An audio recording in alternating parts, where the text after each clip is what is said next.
بسم اللہ الرحمن الرحیم والحمد للہ رب العالمین والصلاة والسلام علی رسول خیر خلقہ محمد وعلى آلہ وصحبہ اجمعین سبحانک لا علم لنا الا ما علمتنا انک انت العلیم الحکیم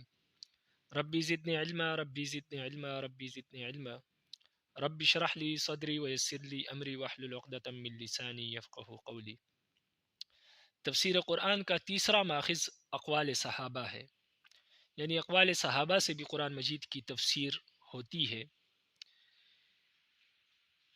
صحابہ ان حضرات کو کہتے ہیں جنہوں نے نبی علیہ السلام سے قرآن کی تعلیم براہ راست حاصل کی، جو نبی علیہ السلام کے شاگرد تھے۔ صحابہ میں سے بعض حضرات ایسے تھے جنہوں نے اپنی پوری زندگی تفسیر قرآن کے لیے وقف کی، حالانکہ وہ لوگ عربی زبان کے بھی ماہر تھے، ان کی اپنی زبان تھی اور نزول قرآن کے ماحول سے بھی واقف تھے، وہی نازل ہوتے ہوئے وہ دیکھتے تھے، پھر ہر آیت کا پس منظر ان کو معلوم تھا کہ یہ آیت کیوں نازل ہوئی، کب نازل ہوئی۔ لیکن اس کے باوجود ان لوگوں نے اپنی زبان دانی، اپنے عقل پر، اپنے مشاہدات پر بھروسہ نہیں کیا،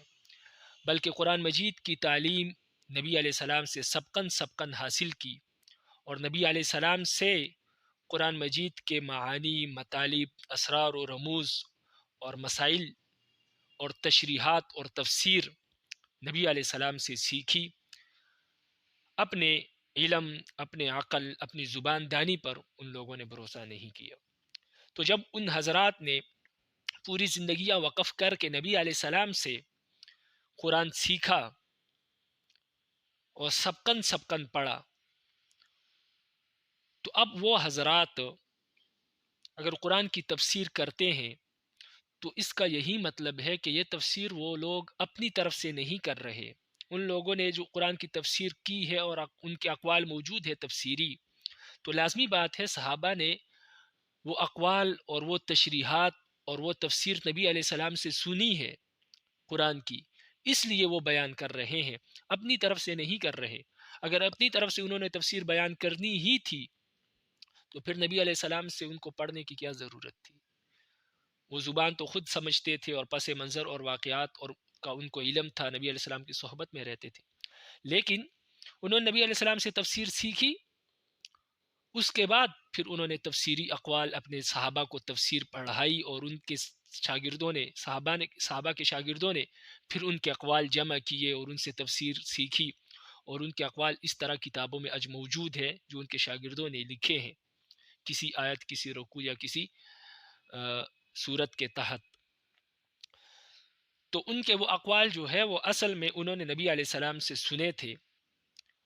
اور وہ تفسیر اور وہ تشریح انہوں نے نبی علیہ السلام سے سنی ہے، ان کی اپنی بیان کردہ تشریح نہیں ہے۔ اور صحابہ کی زندگیوں کو دیکھ کر آپ کو معلوم ہوگا کہ واقعی انہوں نے جو تفسیر کی ہے وہ انہوں نے نبی علیہ السلام سے سیکھی ہے،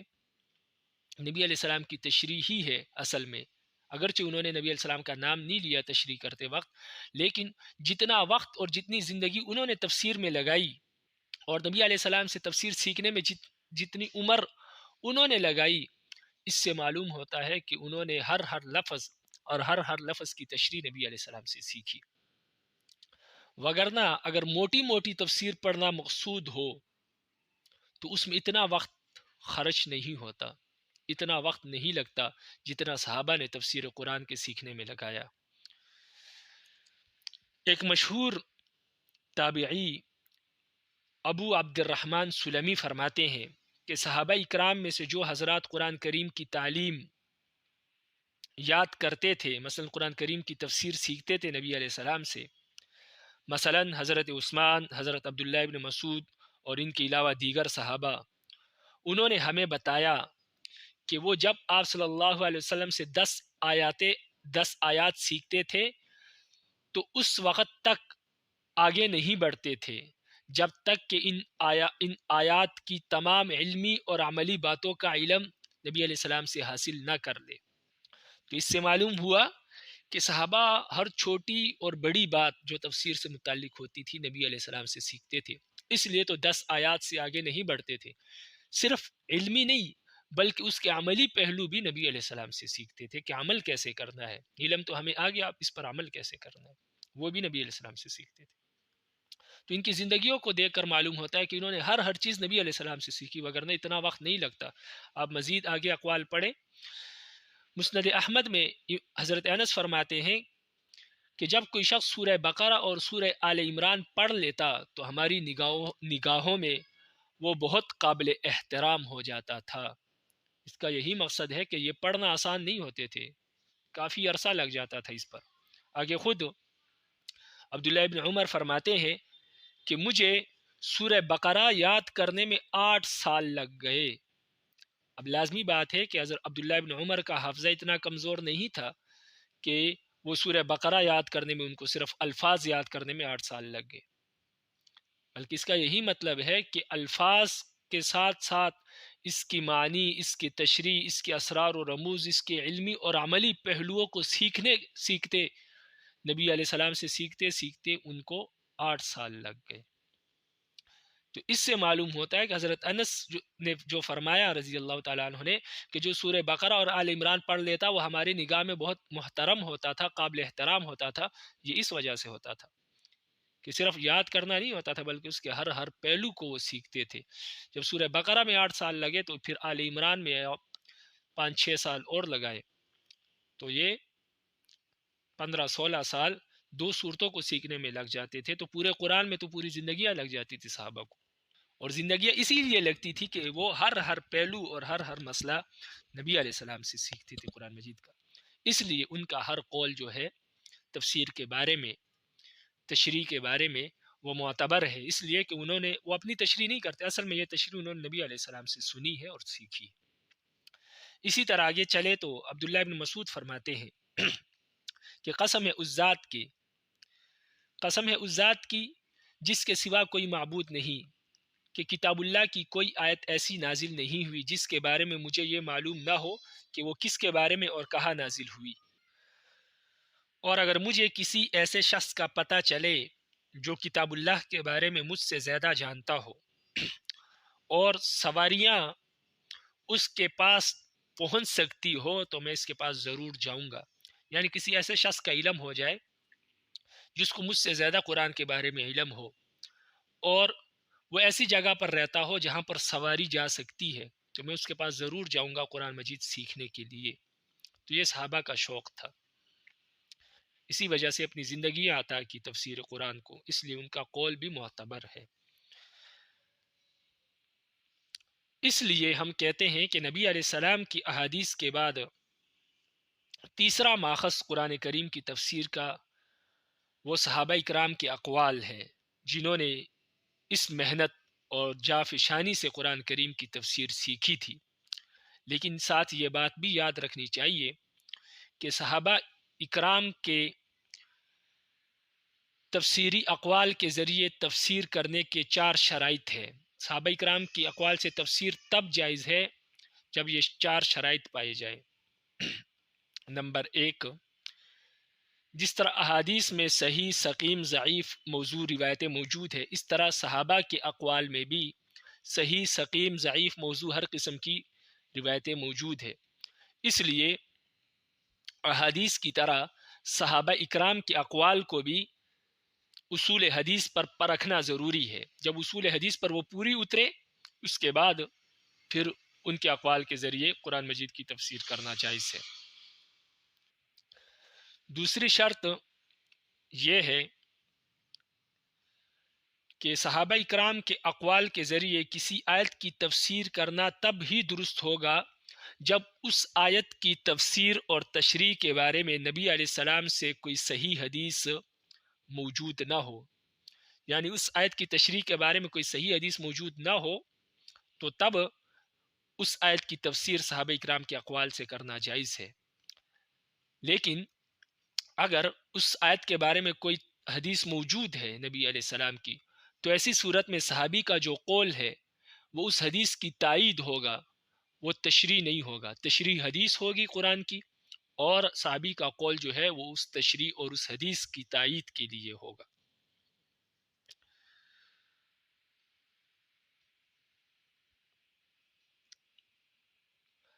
اسی طرح اگر کسی صحابی کا کوئی قول نبی علیہ السلام کی حدیث کے خلاف ہو تو وہ قول بھی قابل قبول نہیں ہوگا، بلکہ اس وقت حدیث قابل قبول ہوگی، حدیث کے ذریعے ہم تشریح کریں گے اور صحابی کے قول کو چھوڑ دیں گے۔ تیسری شرط یہ ہے کہ نبی علیہ السلام سے کسی آیت کے بارے میں کوئی تشریح اور کوئی حدیث بھی موجود نہ ہو، اور صحابہ کے جو اقوال ہے ان اقوال میں اختلاف بھی نہ ہو، یعنی صحابہ کی کسی آیت کے بارے میں تفسیری اقوال موجود ہے لیکن ان اقوال میں کوئی تعارض، کوئی اختلاف نہیں پایا جاتا، تب ان اقوال کے اعتبار ہوگا۔ نمبر 4، جہاں پر صحابہ اکرام کے اقوال میں، تفسیری اقوال میں اختلاف ہو، وہاں تو سب سے پہلے یہ دیکھا جائے گا کہ ان اقوال میں تطبیق یعنی ہم آہنگی ہو سکتی ہے یا نہیں۔ اگر ہو سکتی ہے تو اس وقت صحابہ کے اقوال میں تطبیق دی جائے گی، یعنی ہم آہنگی پیدا کی جائے گی تاکہ سب پر عمل ممکن ہو۔ لیکن اگر تطبیق ممکن نہ ہو تو پھر مجتہد کو چاہیے کہ وہ صحابہ کے اقوال میں سے کوئی ایک قول دلائل کے لحاظ سے دیکھے، اسے صحابہ کے اقوال کو، جو قول دلائل کے لحاظ سے زیادہ مضبوط ہو اور قرآن اور حدیث کے زیادہ قریب ہو،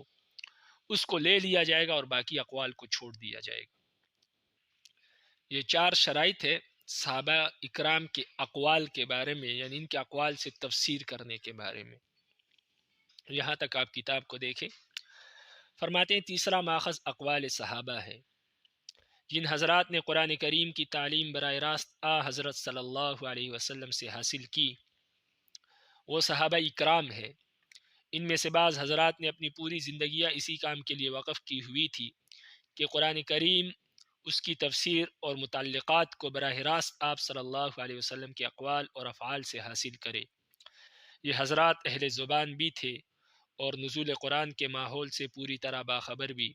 لیکن انہوں نے اپنی زبان دانی پر بھروسہ کرنے کے بجائے قرآن کریم کو سبقاً آپ صلی اللہ علیہ وسلم سے پڑھا۔ امام ابو عبد الرحمن سلمی مشہور تابعی عالم ہے، وہ فرماتے ہیں حدثنا الذي كانوا يقرؤون القرآن كعثمان بن عفان وعبد الله بن مسعود وغيرهم أنهم كانوا إذا تعلموا من النبي صلى الله عليه وسلم 10 آيات لم يتجاوزوها حتى يعلموا ما فيها من العلم والعمل۔ صحابہ اکرام میں سے جو حضرات قرآن کریم کی تعلیم دیا کرتے تھے، مثلا حضرت عثمان اور حضرت عبداللہ بن مسعود وغیرہ، انہوں نے ہمیں بتایا کہ وہ جب آپ صلی اللہ علیہ وسلم سے 10 آیتیں سیکھتے تو ان سے اس وقت تک آگے نہیں بڑھتے تھے جب تک کہ ان آیاتوں کی تمام علمی اور عملی باتوں کا علم حاصل نہ کر لیں۔ اسی لیے مسند احمد میں حضرت انس رضی اللہ تعالی عنہ فرماتے ہیں کان الرجل اذا قرأ البقرہ وآل عمران جد فی اعیننا، جب کوئی شخص سورہ بقرہ اور سورہ آل عمران پڑھ لیتا تو ہماری نگاہوں میں وہ بہت قابل احترام ہو جاتا تھا۔ اور موطا امام مالک میں روایت ہے اقام ابن عمر علی حفظ البقرۃ 80 سنہ، حضرت عبداللہ ابن عمر رضی اللہ تعالی عنہ کو 8 سال تک صرف سورہ بقرہ یاد کرتے رہے۔ عبداللہ ابن عمر کو 8 سال لگے سورہ بقرہ یاد کرنے میں۔ ظاہر ہے کہ حضرت ابن عمر ایسے ضعیف الحافظہ نہیں تھے کہ سورہ بقرہ کے محض الفاظ یاد کرنے میں ان کے 8 سال خرچ ہو جائیں۔ یقیناً یہ مدت اسی لیے صرف ہوئی کہ وہ الفاظ قرآنی کو یاد کرنے کے ساتھ ساتھ اس کی تفسیر اور جملہ متعلقات کا علم حاصل کر رہے تھے۔ اور حضرت عبداللہ ابن مسعود رضی اللہ تعالی عنہ فرماتے ہیں والذی لا الہ غیرہ ما نزلت آیت من کتاب اللہ الا وانا اعلم فی من نزلت وأین نزلت ولو اعلم احدا اعلم بکتاب اللہ منی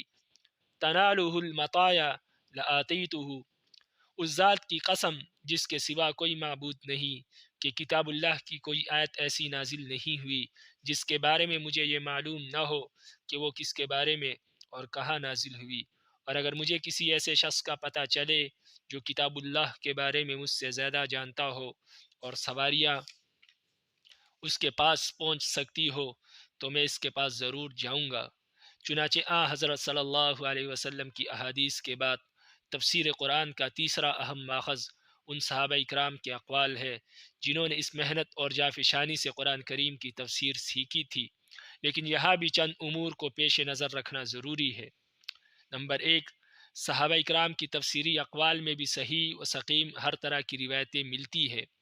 لہٰذا ان اقوال کی بنیاد پر کوئی فیصلہ کرنے سے پہلے اصول حدیث کے مطابق ان کی جانچ پڑتال ضروری ہے۔ نمبر دو، صحابہ اکرام کے اقوال اس وقت حجت ہوں گے جب کہ حضرت صلی اللہ علیہ وسلم سے آیت کی کوئی صریح تفسیر مستند طریقے سے ثابت نہ ہو۔ اگر آپ صلی اللہ علیہ وسلم کی بیان فرمودہ کوئی تفسیر صحیح احادیث میں منقول ہو تو صحابہ اکرام کے اقوال کی حیثیت محض تائیدی ہوگی، اور اگر کوئی قول آپ صلی اللہ علیہ وسلم کی بیان فرمودہ تفسیر کے معارض ہو تو اسے قبول نہیں کیا جائے گا۔ نمبر تین، حضرت صلی اللہ علیہ وسلم سے کوئی تفسیر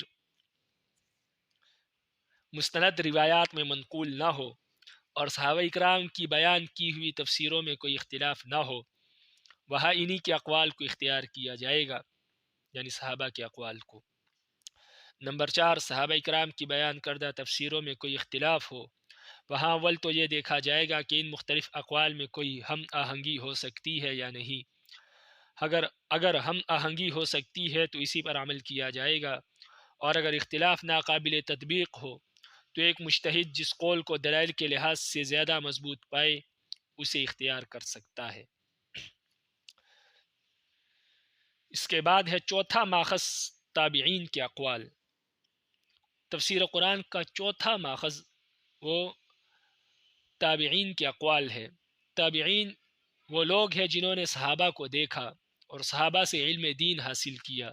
صحابہ سے تفسیر حاصل کی۔ چونکہ صحابہ نے نبی علیہ السلام سے حاصل کی تفسیر اور وہی تفسیر تابعین نے صحابہ سے سیکھی، تو لہٰذا اب تابعین کی جو تفسیر ہے وہ بھی اصل میں نبی علیہ السلام ہی کی تفسیر ہے، اس لیے کہ انہوں نے صحابہ سے سیکھی اور صحابہ نے اپنی طرف سے کوئی بات نہیں کہی۔ جب انہوں نے اپنی طرف سے کوئی بات نہیں کی تو تابعین نے وہی تفسیر صحابہ سے سیکھی ہے، تو لہٰذا یہ وہی تفسیر ہے جو صحابہ نے نبی علیہ السلام سے سیکھی تھی اور تابعین نے ان سے سیکھی، تو لہٰذا جس طرح صحابہ کا قول تفسیر میں حجت ہے اس سے تفسیر کی جائے گی قرآن مجید کی، اس طرح تابعین کا قول بھی حجت ہے اور ان کے اقوال سے تفسیر کی جائے گی، لیکن اس میں بھی وہی شرائط کا پایا جانا ضروری ہے جو صحابہ کے اقوال میں تھی۔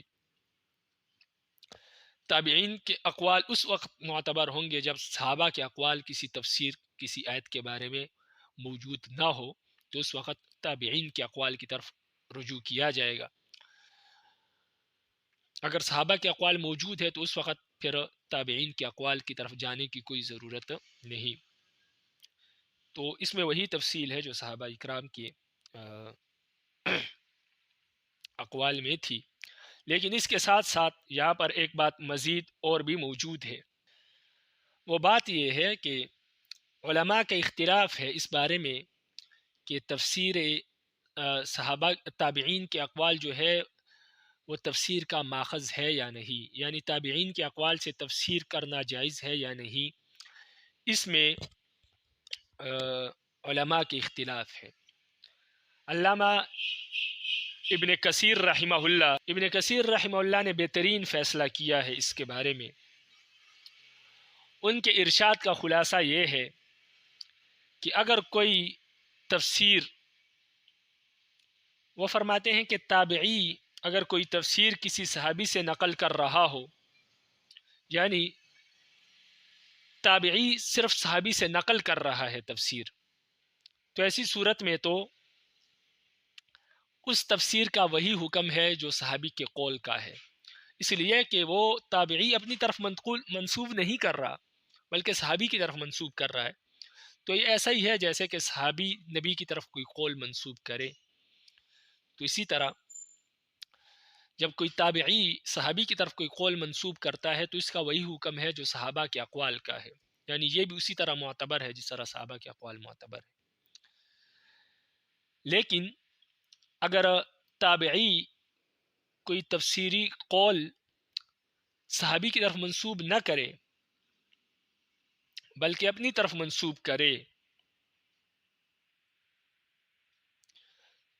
تو دیکھا جائے گا کہ تابعی کے اس قول کے خلاف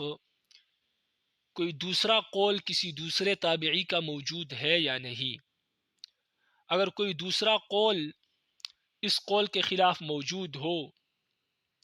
تو اس وقت تابعی کا قول حجت نہیں ہوگا، بلکہ اس آیت کی تفسیر کے لیے قرآن کریم، لغت عرب، احادیث نبویہ، آثار صحابہ اور دوسرے شرعی دلائل پر غور کر کے کوئی فیصلہ کیا جائے گا. اگر تابعین کے درمیان کوئی اختلاف نہ ہو تو اس صورت میں بلا شبہ تابعی کا جو قول ہے وہ واجب الاتباع ہے اور تفسیر کے لحاظ سے حجت ہے. یعنی تابعین کے اقوال میں ایک بات یہ بھی ضروری ہے کہ ان کے اقوال میں اختلاف نہ ہو. اگر ان کے اقوال میں اختلاف ہو تو اس وقت اجتہاد کیا جائے گا، قرآن اور حدیث میں غور کر کے اس آیت کا مطلب بیان کیا جائے گا. لیکن یعنی تابعین کے اقوال اس وقت معتبر نہیں ہوں گے. لیکن اگر تابعی کے اقوال میں کسی آیت کے متعلق کوئی آیا اقوال موجود ہے اور ان اقوال میں کوئی تعارض، کوئی اختلاف نہیں ہے تو اس وقت تابعین کا جو قول ہے تفسیر کے بارے میں وہ معتبر ہوگا. تو یہ ایک پانچویں شرط تھی جو ان شرائط کے علاوہ ہے. اور اس کے ساتھ یہ بھی معلوم ہوا کہ علماء کے درمیان صحابہ کے اقوال کو قرآن مجید کی تفسیر کا ماخذ قرار دینے میں بھی اختلاف پایا جاتا ہے. لیکن جمہور کا یہ مسلک ہے کہ تابعین کے اقوال بھی تفسیر کا ماخذ ہے. کتاب کو دیکھے، فرماتے چوتھا ماخذ تابعین کے اقوال ہے. تابعین سے مراد وہ حضرات ہے جنہوں نے صحابہ اکرام سے علم حاصل کیا. اس مسئلے میں علماء کے اختلاف ہے کہ تفسیر میں تابعین کے اقوال حجت ہے یا نہیں. حافظ ابن کثیر رحمہ اللہ نے اس سلسلے میں بہترین محاکمہ کیا ہے. ان کے ارشاد کا خلاصہ یہ ہے کہ تابعی اگر کوئی تفسیر کسی صحابی سے نقل کر رہا ہو تو اس کا حکم وہی ہے جو صحابہ اکرام کی تفسیر کا ہے، اور اگر خود اپنا قول بیان کرے تو یہ دیکھا جائے گا کہ دوسرے کسی تابعی کا قول اس کے خلاف ہے یا نہیں. اگر کوئی قول اس کے خلاف موجود ہو تو اس وقت تابعی کا قول حجت نہیں ہوگا، بلکہ اس آیت کی تفسیر کے لیے قرآن کریم، لغت عرب، احادیث نبویہ، آثار صحابہ اور دوسرے شرعی دلائل پر غور کر کے کوئی فیصلہ کیا جائے گا. اور اگر تابعین کے درمیان کوئی اختلاف نہ ہو تو اس صورت میں بلا شبہ ان کی تفسیر حجت اور واجب الاتباع ہوگی. پانچواں ماخذ قرآن مجید کا وہ ہے لغت عرب، عربی زبان سے قرآن مجید کی تفسیر کرنا. یہ بات پہلے بھی بتائی جا چکی ہے کہ قرآن کریم کی آیات دو قسم پر ہے. ایک تو وہ ہے جو بالکل واضح ہے، اس میں کسی قسم کی کوئی الجھن، کوئی اشتباہ، کوئی ابہام، کوئی اجمال موجود نہیں ہے، اور نہ ان آیات کا کوئی تاریخی پس منظر ہے، یعنی سبب نزول بھی ان آیات کا نہیں ہے، وہ بالکل واضح آیات ہے. جیسے ان الذین آمنوا وعملوا الصالحات کانت لهم جنات الفردوس، جو لوگ ایمان لائے اور نیک عمل کیے ان کو جنت ملے گی. تو اس طرح کی واضح آیات جو ہے ان کو سمجھنے کے لیے صرف عربی لغت ہی کافی ہے. یعنی ان آیات کا واحد ماخذ جو ہے وہ عربی لغت ہے، دیگر ماخذ کی ضرورت ان کو نہیں ہے، اس لیے کہ وہ آیات اتنی واضح ہے کہ ان کی تفسیر کی کوئی ضرورت نہیں، تو لہٰذا کسی دوسرے ماخذ کی ضرورت ہی نہیں کہ ہم اس کی تفسیر کریں. اس کے لیے صرف عربی زبان، عربی لغت کا ہونا ہی کافی ہے کہ انسان کو عربی زبان آئے، بس اسے پڑھے، آیت خود بخود سمجھ آ جائے گی. لیکن بعض آیات جو دوسری قسم کی آیات ہے وہ ایسی ہے کہ جس کا کوئی پس منظر موجود ہے، اس میں اجمال ہے یا ابہام ہے یا فقہی احکام اس سے مستنبط ہوتے ہیں، تو وہاں محض لغت کی بنیاد پر کوئی فیصلہ نہیں کیا جا سکتا. ایسی صورت میں تو تفسیر کی اصل بنیاد خود قرآن کریم، سنت نبویہ، آثار صحابہ اور آثار تابعین ہوگی. جس ترتیب سے ہم نے ماخذ پڑھے اس ترتیب سے ماخذ ہوں گے. لیکن ان آیات میں بھی علماء نے عربی زبان کو سامنے رکھا ہے، اس کو نظر انداز نہیں کیا، بلکہ ان چار ماخذ کو بروئے کار لاتے ہوئے ان کے بعد جو ہے انہوں نے عربی زبان کو بھی پانچواں ماخذ قرار دیا، یعنی ان آیات کے معنی کو سمجھنے کے لیے بھی عربی زبان سے مدد لی جائے گی، اس لیے کہ عربی ایک وسیع زبان ہے، اس میں ایک لفظ کے کئی معنی ہوتے ہیں، اسی طرح ایک جملے کے کئی معنی ہوتے ہیں، اور اسی طرح بعض اوقات مختصر سا جملہ ہوتا ہے، اس میں کئی معنی چھپے ہوتے ہیں۔ اس لیے عربی جو زبان ہے اس کو بھی نظر انداز نہیں کیا، لیکن صرف عربی زبان کے ذریعے کوئی مفہوم معین کرنا یہ بھی مغالطوں سے خالی نہیں، اس لیے پہلے ان چار ماخذ کو بروئے کار لایا جائے گا، اس کے بعد عربی زبان سے جو ہے وہ مدد لی جائے گی۔ تو چونکہ عربی زبان جو ہے وہ مدد حاصل کرنے کے لیے ہے، اس لیے بعض حضرات نے جیسے امام محمد رحمہ اللہ نے فرمایا کہ عربی زبان جو ہے یہ قرآن مجید کا کوئی ماخذ نہیں، یہ صرف مؤید ہے باقی ماخذ کے لیے، انہوں نے وہ مستقل ماخذ نہیں مانتے عربی زبان کو، تو ان کے نزدیک 5 ماخذ ہے قرآن مجید کے، لیکن علامہ زرکشی رحمہ اللہ فرماتے ہیں کہ ان کا مقصد یہ ہے، وہ عربی زبان کے ماخذ ہونے سے انکار نہیں کر رہے، وہ صرف اس بات کا انکار کر رہے ہیں کہ آیت کا جو ظاہری معنی ہے اور جس کی طرف ذہن جا رہا ہے تو اس معنی کو قرآن اور حدیث کے ذریعے متعین کرنا ضروری ہے، یعنی لغت کے ذریعے ہم ایسا نہیں کر سکتے کہ متبادر معنی کو اور ظاہر معنی کو چھوڑ دے اور لغت میں جو قلیل الاستعمال معنی بیان کیے جاتے ہیں ہم ان کو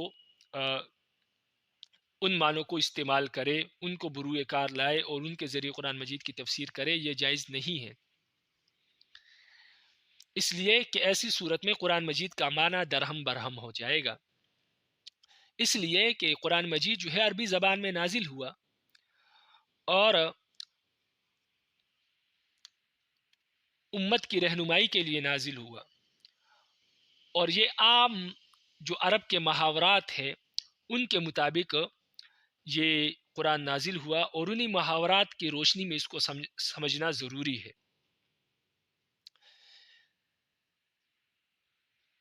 اس لیے قرآن مجید کا وہ معنی لیا جائے گا جو عام عربی محاورے میں استعمال ہوتا ہے، لغت کے ذریعے کوئی ایسا معنی لینا جو قلیل الاستعمال ہو اور عام محاورات میں استعمال نہ ہوتا ہو لیکن لغت میں موجود ہو تو وہ لینا جائز نہیں ہے، تو امام محمد اس کا انکار کر رہے ہیں کہ لغت کے ذریعے قلیل الاستعمال معنی لینا قرآن کی کسی آیت کا یہ درست نہیں، بلکہ عام محاوراتی معنی لیا جائے گا، تو عام محاوراتی معنی کے لحاظ سے اور اسی طرح دیگر چیزوں کے لحاظ سے عربی زبان جو ہے ماخذ ہے، لیکن اس کو مستقل ماخذ اس طرح ماننا کہ ہر معنی کی تفسیر عربی لغت سے کی جائے کہ جو قلیل الاستعمال معنی ہے وہ بھی عربی لغت کے ذریعے لیے جائے، تو وہ کہتے ہیں یہ جائز نہیں ہے کہ آپ کوئی معنی لو اور پھر کوئی شعر دلیل میں پیش کرو کہ دیکھو عربی لغت میں اس لفظ کا یہ معنی بھی آتا ہے تو قرآن میں اس کا یہ معنی ہے، تو یہ درست نہیں ہے، اس لیے کہ قرآن عام عربی زبان میں نازل ہوا، جو لوگ آپس میں اس وقت بولتے تھے، عام محاورات استعمال کرتے تھے، ان محاورات کی بنیاد پر معنی لیا جائے گا۔ اس کی ایک مثال قرآن مجید میں آپ یوں سمجھے کہ قرآن مجید میں آتا ہے کہ رب العالمین نے موسیٰ علیہ السلام سے ارشاد فرمایا کہ اے موسیٰ اضرب بعصاک الحجر، اپنی لاٹھی کو پتھر پر مارو، جب ان کی قوم نے پانی مانگا کہ ہمیں پانی چاہیے تو رب العالمین نے فرمایا کہ اپنے عصا کو پتھر پر مارو، انہوں نے پتھر پر مارا، اس سے پانی نکلا، اب اضرب بعصاک الحجر، اس کا عام عربی محاورے میں یہی مطلب بنتا ہے کہ اپنے لاٹھی کو پتھر پر مارو، اس کا کوئی دوسرا معنی نہیں بنتا۔ لیکن اگر عربی لغت میں اس کے اور معنی تلاش کیے جائیں تو اس کا دوسرا معنی بھی بیان ہو سکتا ہے، جو سر سید احمد خان صاحب نے اس آیت کا معنی بیان کیا۔ چونکہ وہ معجزات کے منکر تھے، وہ معجزے کو نہیں مانتے تھے، اس لیے اس آیت کا، چونکہ یہ نبی کا معجزہ ہے کہ پتھر پر لاٹھی مارے اور پانی نکل آئے، تو انہوں نے اس معجزے کے انکار کرتے ہوئے اس آیت کا دوسرا معنی بیان کیا اور عربی لغت کو سہارا بنایا۔ انہوں نے کہا کہ اس آیت کا مطلب ہے کہ موسیٰ اپنے لاٹھی کے ذریعے چٹان پر، پہاڑ پر چلو، تو انہوں نے اضرب کا معنی اضرب کو چلنے کے معنی میں لیا، اضرب چلو، بیاسا کا اپنی لاٹھی کے ذریعے، الحجر حجر سے چٹان مراد لیا، پہاڑ مراد لیا۔ تو اب یہ معنی جو ہے یہ عربی محاورات میں استعمال نہیں ہوتا۔ اب اگر کوئی عربی لغت کے ذریعے یہ معنی لے قرآن مجید کا تو یہ ایک زبردستی ہے۔ اسی طرح کے معنی جو عربی محاورات سے میل نہیں کھاتے بلکہ اس کے برخلاف ہے، تو عربی لغت کو مستقل ماخذ مان کر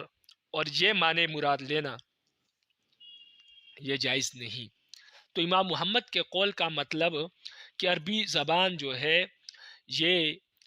مستقل ماخذ نہیں ہے، اس کا مطلب یہ ہے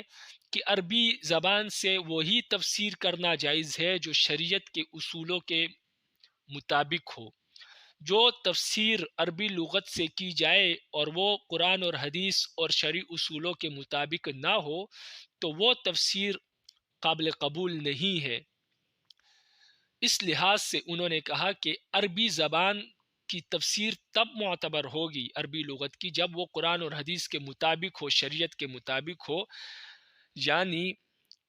عربی زبان ماخذ ہے لیکن اس وقت تک جب کہ وہ شریعت اور قرآن اور حدیث کے ساتھ جوڑ کھائے، اس کے مطابق تفسیر ہو۔ اگر اس کے برخلاف تفسیر سامنے آ رہی ہے جس طرح اس آیت کی سر سید احمد خان صاحب نے کی ہے، تو پھر عربی لغت کے ذریعے جو تفسیر کی گئی ہے وہ معتبر نہیں ہوگی۔ یہ ان کا مطلب تھا کہ اس کو مستقل ماخذ سمجھ کر اس کی ہر تفسیر کو جائز قرار دینا یہ درست نہیں ہے، یعنی اس کی تفسیر اس وقت جائز ہوگی جب قرآن اور حدیث کے مطابق ہوگی۔ تو انہوں نے جو قرآن مجید کے عربی لغت کو تفسیر قرآن کا مستقل ماخذ نہیں مانا، تو اس کا یہ مطلب ہے، یہ مطلب نہیں کہ وہ بالکل ماخذ نہیں مانتے۔ عربی زبان مستقل ماخذ ہے لیکن وہ فرماتے ہیں اس کی ہر تفسیر معتبر نہیں ہے، اس کی وہ تفسیر معتبر ہوگی جو قرآن اور حدیث سے میل کھاتی اور شرعی اصولوں کے مطابق ہو، اور ہم بھی یہی کہتے ہیں۔ لیکن انہوں نے تعبیر الگ کی، ان کی تعبیر یہ ہے کہ عربی زبان مستقل ماخذ نہیں ہے، اور ہم کہتے ہیں کہ عربی زبان ماخذ ہے۔ تو ان کا مستقل سے وہ معنی ہے کہ اس کی ہر تفسیر قابل قبول نہیں، اور ہم مستقل ماخذ مانتے ہیں لیکن ہم جس کو بھی مستقل ماخذ مانتے ہیں اس میں یہ شرط لازمی ہے کہ وہ قرآن اور حدیث کے خلاف نہ ہو۔ تو جس طرح صحابہ کرام اور تابعین کے اقوال اس وقت قابل قبول ہے جب تک وہ قرآن حدیث کے خلاف نہ ہو، اگر قرآن حدیث کے خلاف ہو تو پھر ان کے اقوال قابل قبول نہیں۔ لیکن جس طرح وہاں پر بھی یہ شرط موجود ہے صحابہ اور تابعین کے اقوال میں کہ جب تک وہ قرآن حدیث سے میل کھائیں گے تب تک معتبر ہے، تب تک اس سے تفسیر جائز ہے، اگر میل نہیں کھاتے کسی مقام پر تو اس وقت وہ ان سے تفسیر جائز نہیں۔ لیکن اس سے ہم نے لفظ مستقل کی نفی نہیں کی، ہم نے اس کو بھی مستقل ماخذ مانا۔ تو جب وہاں پر یہ شرائط موجود تھے اور ہم نے اس کو مستقل ماخذ مانا، تو اسی طرح عربی لغت میں بھی یہ شرط موجود ہے کہ جب تک قرآن حدیث کے خلاف نہ ہو تب تک اس کی تفسیر معتبر ہے، وگرنہ معتبر نہیں۔ تو یہاں پر بھی یہ شرط موجود ہے، تو جہاں وہاں پر تھی ہم نے وہاں سے مستقل لفظ مستقل کی نفی نہیں کی، ان کو مستقل ماخذ مانا۔ یہاں پر بھی یہ شرط موجود ہے، تو لہٰذا یہاں پر بھی ہم مستقل کی نفی نہیں کریں گے، اس کو بھی مستقل ماخذ مانیں گے، لیکن شرط وہی ہے، معنی وہی ہے جو امام محمد نے بیان کیا کہ اس کی وہ تفسیر قابل قبول ہے جو قرآن حدیث کے خلاف نہ ہو۔ یہاں تک آپ کتاب کو دیکھیں، فرماتے ہیں پانچواں ماخذ لغت عرب ہے۔ پیچھے بتایا جا چکا ہے کہ قرآن کریم کی جس آیت کا مفہوم بدیہی طور پر واضح ہو اور جس کے مفہوم میں کوئی الجھن، اشتباہ یا ابہام و اجمال نہ ہو، اور نہ اسے سمجھنے کے لیے کسی تاریخی پس منظر کو جاننے کی ضرورت ہو، وہاں تو عربی لغت ہی تفسیر کا واحد ماخذ ہے۔ لیکن جہاں کوئی ابہام و اجمال پایا جا رہا ہو، یا جو آیت کسی واقعاتی پس منظر سے وابستہ ہو، یہ پس منظر سے مراد شان نزول ہے، یا اس سے فقہی احکام مستنبط کیے جا رہے ہو یعنی مسائل وغیرہ، وہاں محض لغت کی بنیاد پر کوئی فیصلہ نہیں کیا جا سکتا۔ ایسی صورت میں تفسیر کی اصل بنیاد تو خود قرآن کریم یعنی تفسیر القرآن بالقرآن ہے۔ تفسیر تفسیر کی اصل بنیاد تو خود قرآن کریم، نمبر دو سنت نبویہ اور آثار صحابہ اور تابعین ہوگی، لیکن ان ماخذ کے بعد لغت عرب کو بھی سامنے رکھا جائے گا۔ اس کی وجہ یہ ہے کہ عربی زبان ایک وسیع زبان ہے، اور اس میں ایک لفظ کے کئی معنوں کے لیے استعمال ہوتا ہے، اور ایک جملے کے متعدد معنی ہو سکتے ہیں۔ لہذا صرف لغت کی بنیاد پر ان میں سے کوئی مفہوم معین کرنا مغالطوں کا سبب بن سکتا ہے۔ اسی بنا پر بعض حضرات نے مطلق لغت کو مستقل ماخذ ماننے سے ہی انکار کیا، بلکہ امام محمد کی طرف یہ قول منسوب ہے کہ وہ لغت کے ذریعے قرآن کریم کی تفسیر کو مکروہ قرار دیتے ہیں، لیکن علامہ زرکشی فرماتے ہیں کہ ان کا مقصد تفسیر میں لغت کو بالکلیہ نظر انداز کرنا نہیں تھا، بلکہ مقصد یہ تھا کہ کسی آیت کے ظاہر اور متبادر معنی کو چھوڑ کر ایسے معنی بیان کرنا ممنوع ہے جو قلیل الاستعمال اور دور از کار لغوی تحقیقات پر مبنی ہو۔ ظاہر ہے کہ قرآن کریم عرب کے عام محاورات کے مطابق نازل ہوا ہے، لہٰذا جس جگہ قرآن و سنت یا آثار صحابہ میں کسی لفظ کی تفسیر موجود نہ ہو، وہاں آیت کی وہ تفسیر کی جائے گی جو اہل عرب کے عمومی محاورات میں متبادر طور پر سمجھی جاتی ہو۔ ایسے مواقع پر اشعار عرب سے استدلال کر کے کوئی ایسے قلیل الاستعمال معنی بیان کرنا بالکل غلط ہے جو لغت کی کتابوں میں تو لکھے ہوئے ہیں لیکن عام بول چال میں استعمال نہیں ہوتے۔ اس کو ایک واضح مثال سے سمجھیے۔ قرآن کریم میں ارشاد ہے کہ جب حضرت موسیٰ علیہ السلام سے ان کی قوم نے پانی کی فرمائش کی تو اللہ تعالیٰ نے حضرت موسیٰ علیہ السلام کو حکم دیا کہ اضرب بعصاک الحجر، سورہ بقرہ آیت نمبر 60، اپنی لاٹھی پتھر پر مارو۔ یہ جملہ کسی زبان جاننے والے کے سامنے بولا جائے گا تو وہ صراحتاً اس کا یہی مطلب سمجھے گا کہ لاٹھی کو پتھر پر مارنے کا حکم دیا جا رہا ہے۔ چنانچہ اس جملے کی یہی تفسیر صحیح اور معتبر ہے، لیکن سر سید احمد خان صاحب نے لغت کے دور از کار حوالوں کی بنیاد پر یہ دعویٰ کیا کہ اس جملے کا مطلب یہ ہے کہ لاٹھی کے سہارے اس چٹان پر چلو۔ اس میں اضرب کے معنی مارو کے بجائے چلو اور الحجر کے معنی پتھر کے بجائے چٹان بیان کرنا ایک ایسی زبردستی ہے جس کی تائید میں اگر لغت کی کتابوں کا کوئی ایک آدھ حوالہ مل بھی جائے تو عام محاورات عرب اس کی بالکلیہ تردید کرتے ہیں، یعنی یہ معنی عام محاورات میں استعمال نہیں ہوتا، اور قرآن عام محاورات کی بنیاد پر اترا ہے، نازل ہوا ہے، نہ کہ لغت عربی کی تحقیقات کی بنیاد پر اترا ہے۔ امام محمد نے لغت کے ذریعے اسی قسم کی تفسیریں بیان کرنے کو ممنوع قرار دیا ہے، اور ظاہر ہے کہ لغت سے اس طرح کا کام لینے کو کوئی بھی عقل و انصاف رکھنے والا شخص درست نہیں سمجھ سکتا۔ یہ بالکلیہ تردید کرتے ہیں۔ اس پر حاشیہ نمبر 1 لگا ہے، اس کو آپ نیچے حاشیہ دیکھیں۔ فرماتے ہیں یہاں ہم نے سر سید صاحب کے بیان کیے ہوئے اس معنی کو بطور مثال پیش کیا، ورنہ در حقیقت ان کی بیان کی ہوئی اس تشریح کی کسی لغت سے بھی تائید نہیں ہوتی، اور لغت کے اعتبار سے بھی اس میں چند غلطیاں ہیں۔ مثلا ضربہ جب چلنے کے معنی میں آتا ہے تو اس کے ساتھ فی ضرور ہوتا ہے، جیسے وَإِذَا ضَرَبْتُمْ فِي الْأَرْضِ، اور یہاں اضرب بعصاک الحجر میں اضرب کے ساتھ فی موجود نہیں ہے۔ لہٰذا سر سید احمد خان صاحب کی اس تشریح کی تائید لغت عرب سے بھی نہیں ہوتی، لیکن مثال کے طور پر سمجھانے کے لیے استاد جی نے یہاں مثال دی اور ان کے اس تشریح کو پیش کیا۔ چھٹا ماخذ قرآن کریم کی تفسیر کا وہ ہے عقل سلیم، یعنی صحیح سالم عقل جو ہے، اس کے ذریعے بھی قرآن مجید کی تفسیر کی جا سکتی ہے۔ یہ چھٹا ماخذ ہے۔ ویسے تو عقل سلیم ضرورت ہے دنیا کے ہر کام کے لیے، اور ظاہر ہے کہ جو پچھلے ماخذ 5 ماخذ بیان ہوئے، ان سے بھی انسان اس وقت تک استفادہ حاصل نہیں کر سکتا، فائدہ نہیں اٹھا سکتا، جب تک کہ وہ عقل سلیم کا مالک نہ ہو، اس کو پاس صحیح سالم عقل نہ ہو۔ لیکن یہاں عقل سلیم کو ایک مستقل ماخذ کے طور پر ذکر کرنے کا مقصد یہ ہے کہ قرآن کریم کے اسرار اور رموز ناپائیدار ہے، یعنی کبھی ختم نہ ہونے والے ہیں۔ اس لیے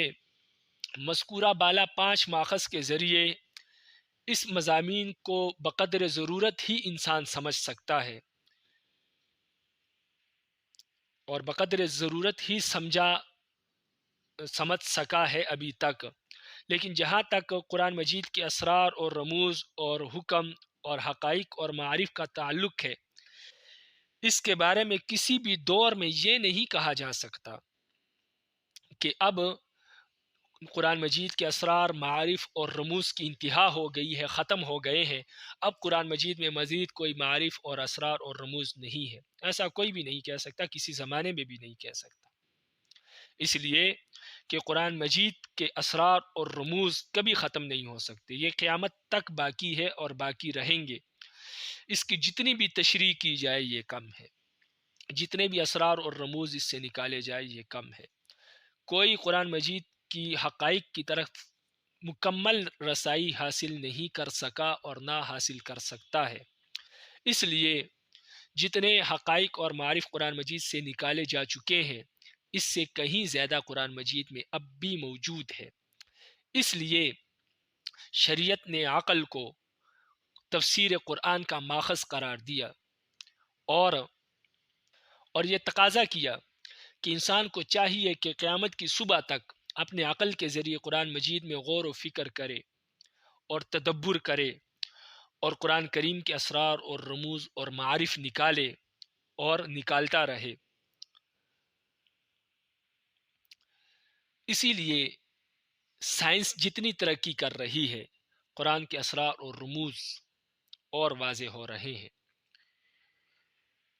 اس کی کئی ساری مثالیں ہیں، لیکن اتنی بات ذہن میں رکھے کہ سائنس جو تجربات کرتی ہے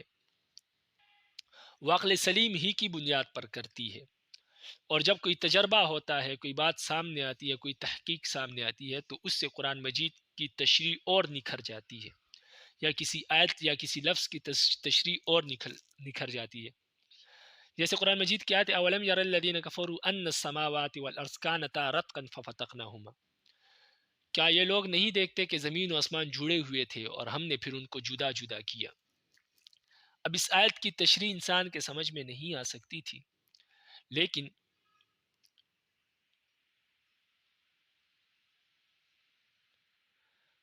جب سائنس نے ترقی کی اور یہ نظریہ دیا کہ بگ بینگ ایک بڑا دھماکہ ہوا جس کے نتیجے میں زمین و آسمان ایک دوسرے سے جدا ہوئے اور اب مسلسل جدا ہو رہے ہیں اور فاصلہ بڑھتا جا رہا ہے، اور آئے دن کائنات وسیع ہو رہی ہے، پہلے جڑی ہوئی تھی، تو سائنس کے اس تجربے اور اس تحقیق سے قرآن مجید کی اس آیت کی تشریح اور بھی واضح ہو گئی ہے، اور عقل سلیم کی بنیاد پر قرآن مجید کے ان اسرار اور رموز سے پردہ اٹھ گیا ہے۔ اس طرح جتنی بھی سائنس ترقی کرتی ہے یا عقل سلیم جتنا بھی غور و فکر کرتا ہے قرآن مجید میں، اس سے اور اسرار اور رموز انسان کو سمجھ آتے ہیں۔ تو اس لیے شریعت نے انسان کو عقل سلیم دے کر اس کام پر لگایا کہ قرآن مجید میں غور و فکر کرو، افلا یتدبرون القرآن، کیا یہ لوگ قرآن میں غور و فکر نہیں کرتے؟ تو انسان کو یہ حکم دیا کہ آپ غور و فکر کرو، کیونکہ قرآن مجید کے اسرار، رموز اور حقائق یہ قیامت کی صبح تک ختم نہیں ہو سکتے۔ اور اس عقل سلیم کے ذریعے قرآن مجید کی تفسیر حاصل کرنا اور تفسیر اور اسرار و رموز کو حاصل کرنا، یہ وہی بات ہے جو نبی علیہ السلام نے عبداللہ ابن عباس رضی اللہ عنہ کو دعا دی تھی اور فرمایا اللہم فقہہ فی الدین وعلمہ التاویل، یا اللہ ابن عباس کو دین کی سمجھ عطا فرما اور اس کو تفسیر کا علم عطا فرما۔ تو یہ تفسیر کا علم جس کی دعا نبی علیہ السلام ابن عباس کو دے رہے ہیں، یہ وہی تفسیر ہے جو عقل سلیم کے ذریعے کی جاتی ہے، یعنی ان کو وہ عقل عطا فرما جس کے ذریعے یہ قرآن مجید کی تفسیر کرے اور ان کو قرآن مجید کی تفسیر سمجھ آ جائے۔ لیکن یہاں پر یہ بات بھی یاد رکھنی چاہیے کہ عقل سلیم کے ذریعے قرآن مجید کے اسرار اور رموز سے پردہ اٹھانا اور احکام مستنبط کرنا اور قرآن مجید کی تشریح کرنا، یہ اس وقت ہی جائز ہے جب عقل سلیم کی تشریح اور تفسیر شریعت کے اصولوں کے مطابق ہو۔ اگر عقل سلیم کی تفسیر اور تشریح قرآن اور حدیث اور شریعت کے اصولوں کے مطابق نہ ہو تو ایسی صورت میں عقل سلیم کی تفسیر اور تشریح وہ معتبر نہیں ہوگی۔ تو جس طرح یہ شرط باقی تمام ماخذ میں ضروری ہے، اسی طرح عقل سلیم میں بھی یہ ضروری ہے کہ عقل سلیم سے جو قرآن مجید کی تفسیر اور تشریح کی جا رہی ہے وہ قرآن اور حدیث کے خلاف نہ ہو۔ اب آپ کتاب کو دیکھیں، فرماتے ہیں چھٹا ماخذ عقل سلیم ہے۔ عقل سلیم کی ضرورت یوں تو دنیا کے ہر کام کے لیے ہے، اور ظاہر ہے کہ پچھلے چار نہیں ہے بلکہ 5 ماخذ سے استفادہ بھی اس کے بغیر ممکن نہیں ہے، لیکن یہاں اس کو ایک مستقل ماخذ کے طور پر ذکر کرنے کا مقصد یہ ہے کہ قرآن کریم کے اسرار اور معارف ایک ناپید کنارہ سمندر کی حیثیت رکھتے ہیں، یعنی قرآن مجید کے اسرار رموز بالکل اس سمندر کی طرح ہے جس کا کوئی کنارہ نہ ہو، یعنی وہ ختم نہیں ہوتا وہ سمندر، اس طرح قرآن مجید کے اسرار رموز بھی ختم نہیں ہوتے۔ مذکورہ بالا 5 ماخذ کے ذریعے قرآن مجید کے مضامین کو بقدر ضرورت تو سمجھا جا چکا ہے، لیکن جہاں تک اس کے اسرار اور حکم اور حقائق اور معارف کا تعلق ہے، ان کے بارے میں کسی بھی دور میں یہ نہیں کہا جا سکتا کہ اب ان کی انتہا ہو گئی ہے، یعنی وہ ختم ہو چکے ہیں، یہ نہیں کہا جا سکتا، اور اس سلسلے میں مزید کچھ کہنے کی گنجائش نہیں ہے۔ اس کے بجائے واقعہ یہ ہے، یعنی حقیقت یہ ہے کہ قرآن کریم کے ان حقائق و اسرار پر غور و فکر کا دروازہ قیامت تک کھلا ہے، اور جس شخص کو بھی اللہ تعالیٰ نے علم وعقل اور خشیت اور انابت کی دولت سے نوازا ہو، وہ تدبر کے ذریعے نئے نئے حقائق تک رسائی حاصل کر سکتا ہے۔ چنانچہ ہر دور کے مفسرین اپنی فہم کے مطابق اس باب میں اضافہ کرتے آئے ہیں، اور یہی وہ چیز ہے جس کی دعا حضرت صلی اللہ علیہ وسلم نے حضرت عبداللہ ابن عباس رضی اللہ تعالی عنہ کے لیے فرمائی تھی، اللہم فقہہ فی الدین وعلمہ التاویل، یا اللہ ان کو تفسیر کا علم اور دین میں سمجھ عطا فرما۔ لیکن اس سلسلے میں یہ بات یاد رکھنی ہے کہ اس طرح عقل اور فہم سے مستنبط کیے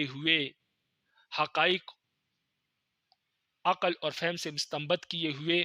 وہی حقائق اور اسرار معتبر ہے جو دوسرے شرعی اصول اور مذکورہ بالا 5 ماخذ سے متصادم اور متعارض نہ ہو، اور اگر اصول شریعہ کو توڑ کر کوئی نقطہ بیان کیا جائے تو اس کی دین میں کوئی قدر و قیمت نہیں ہے، یعنی کوئی نقطہ، کوئی تفسیر قرآن مجید کے اصول کو توڑ کر یعنی قرآن مجید اور احادیث کے خلاف ہو تو وہ نقطہ قابل قبول نہیں ہے، وہ تفسیر قابل قبول نہیں ہے۔